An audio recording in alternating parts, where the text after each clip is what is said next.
Hello dear students. आज हमारे जो चैप्टर का नाम है वो है वृक्षानाम चेतनत्वम, यानी कि वृक्षों की चेतनता। इसमें हमने स्टार्टिंग के जो 6 श्लोक थे वो हम पढ़ चुके हैं। अब हम श्लोक नंबर 7 से लेकर 12 तक आज पढ़ेंगे। अद्रवत्वात् अनग्नित्वात् भूमित्वात् वायु अवायुतः आकाशस्य प्रमेयत्वाद् वृक्षाणाम न अस्ति भौतिकम।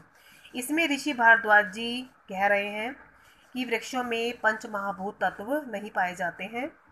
इस संदर्भ में कहते हैं ऋषि भारद्वाज जी, अद्रवत्वाद कि वृक्षों में अद्रव मतलब रुधिर आदि द्रव पदार्थ नहीं पाए जाते। अनग्नित्वाद वृक्षों में अग्नि का अंश नहीं पाया जाता। अभूमित्वाद भूमि का अंश नहीं पाया जाता। अवायुतः और वायु का अंश नहीं पाया जाता। आकाशस्य और आकाश का रूप भी नहीं है। आकाशस्य प्रमेयत्वाद और आकाश का रूप भी नहीं पाया जाता है। वृक्षा नाम न अस्ति भौतिकम, इसलिए वृक्ष नाम मतलब वृक्षों में भौतिकम पंच महाभूत तत्व न अस्ति नहीं पाए जाते हैं। एक बार फिर से सुनेंगे कि वृक्षों में रुधिर आदि द्रव पदार्थ का अंश नहीं है, अग्नि का अंश नहीं है, भूमि का अंश नहीं है, वायु का अंश नहीं है और आकाश का रूप भी नहीं पाया जाता है। इसलिए वृक्षों में पंच महाभूत तत्व नहीं होते हैं। पंच महाभूत आप समझ रहे हैं ना, जैसे कि क्या क्या है पंच महाभूत? द्रव है ना, यानी कि जल, अग्नि, भूमि, वायु और आकाश।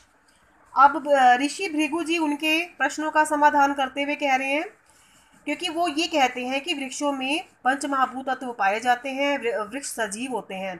अब वो इसका समाधान करते हुए कहते हैं, घन नाम अपि वृक्षा नाम आकाशो अस्ति न संशय तेषाम पुष्प फल व्यक्ति नित्यम समुपपाद्यते। ऋषि भृगु कहते हैं कि घना नाम अपि कि ठोस रूप होते हुए भी, वृक्षों का ठोस रूप होते हुए भी आकाशो अस्ति न संशय वृक्षों में आकाश तत्व पाया जाता है। न संशय, संशय मतलब इसमें कोई भी संदेह न मतलब नहीं है कि वृक्षों के ठोस रूप वाला होने पर भी उनमें आकाशो अस्ति, उनमें आकाश तत्व पाया जाता है, इसमें तनिक भी संदेह नहीं है। तेषाम पुष्प फल व्यक्ति नित्यम, तेषाम मैंने उनमें पुष्प फूल, पुष्प मतलब फूल, फल मैंने फल, उनमें फूल और फल व्यक्ति नित्यम की उत्पत्ति नित्य रूप से समुपपाद्यते संभव होती है। उनमें फूल और फल की उत्पत्ति नित्य रूप से ही संभव होती है। फिर से देखें, वृक्षों के ठोस रूप होने पर भी उनमें आकाश तत्व पाया जाता है, इसमें कोई भी संदेह नहीं है। उनमें फूल और फल की उत्पत्ति नित्य रूप से संभव होती है। इससे यह सिद्ध होता है कि वृक्षों में आकाश तत्व पाया जाता है। ये पहला पंच महाभूत तत्व हो गया ना, आकाश। देखिए अब नेक्स्ट है, उष्मतो मलायते पर्ण त्वक फलम पुष्पमेव च मलायते शिरते च अपि स्पर्श स्तेनात्र विद्यते। कि उष्मतो यानी कि गर्मी, गर्मी से पर्ण मैंने पत्ते, गर्मी से पत्ते, मलायते मैंने मुरझा जाते हैं। त्वक फलम पुष्पमेव च और साथ ही साथ त्वक मैंने छाल, छाल फल, पुष्प मैंने फूल, छाल फल और पुष्प भी मलायते मैंने मलिन हो जाते हैं, मुरझा जाते हैं। शिरते च अपि, शिरते मतलब बिखर जाते हैं और बिखर भी जाते हैं। स्पर्शते न अत्र विद्यते, इससे यह स्पष्ट होता है कि वृक्षों में स्पर्श तत्व भी पाया जाता है, अर्थात उनमें स्पर्श करने की क्षमता भी होती है।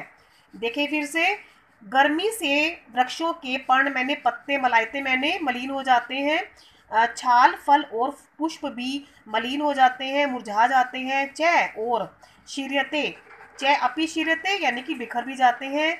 इससे पता चलता है कि वृक्षों में स्पर्श तत्व भी पाया विद्यते मैंने पाया जाता है। वायु अग्नि शनि निर्घोषे फलम पुष्पम विशीर्यते श्रोत्रेण गृह्यते शब्द तस्मात् शृण्वन्ति पादपः।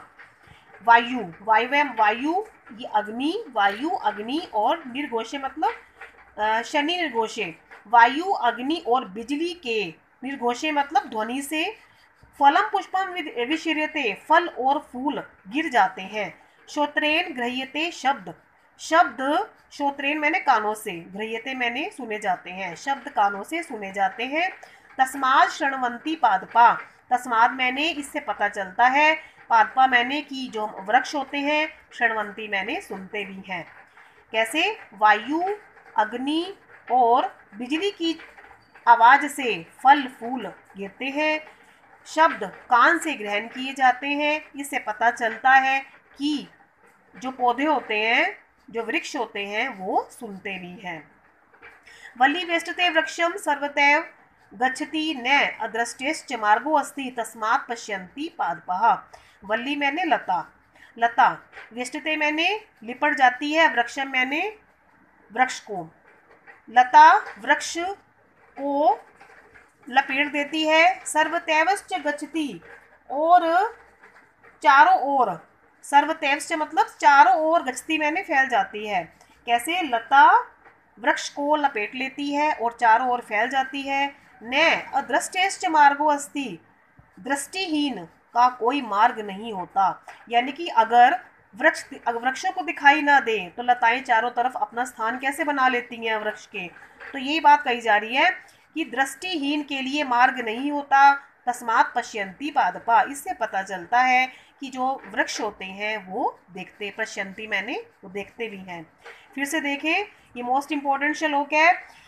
लता वृक्ष को लपेट लेती है और चारों तरफ चलती रहती है, दृष्टिहीन के लिए न मार्गो अस्ति, कोई मार्ग नहीं होता। इससे पता चलता है कि पादपा मैंने कि वृक्ष, पश्यन्ति मैंने देखते भी हैं।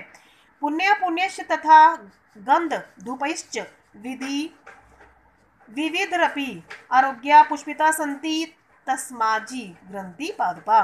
पुण्यों और अपुण्यों से, पुण्य अपुण्य मतलब पुण्यों और अपुण्यों से, तथा उसी प्रकार गंध धूपैश्च, गंध मैंने गंध से, धूपैश्च मैंने धूप से, विविध प्रकार की गंध और धूप से। कैसे?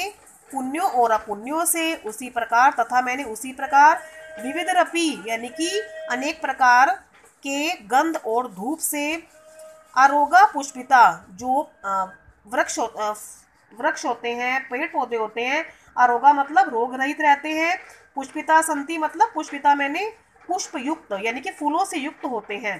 तस्मात् जिग्रन्ति पादपा, इससे पता चलता है कि जो वृक्ष होते हैं, पेड़ पौधे होते हैं, जिग्रन्ति मतलब सूंघते भी हैं।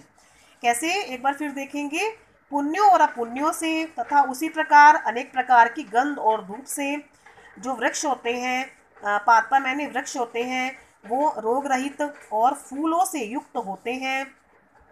तस्मात् जिग्रन्ति मतलब सूंघना, इससे पता चलता है कि जो पादपा मतलब जो वृक्ष होते हैं वो सूंघते भी हैं। तो ये 6 श्लोक आपको पढ़ाए गए हैं। अगर आपको ये 6 श्लोक बहुत अच्छे लगें तो प्लीज़ लाइक और सब्सक्राइब ज़रूर करें। Thank you.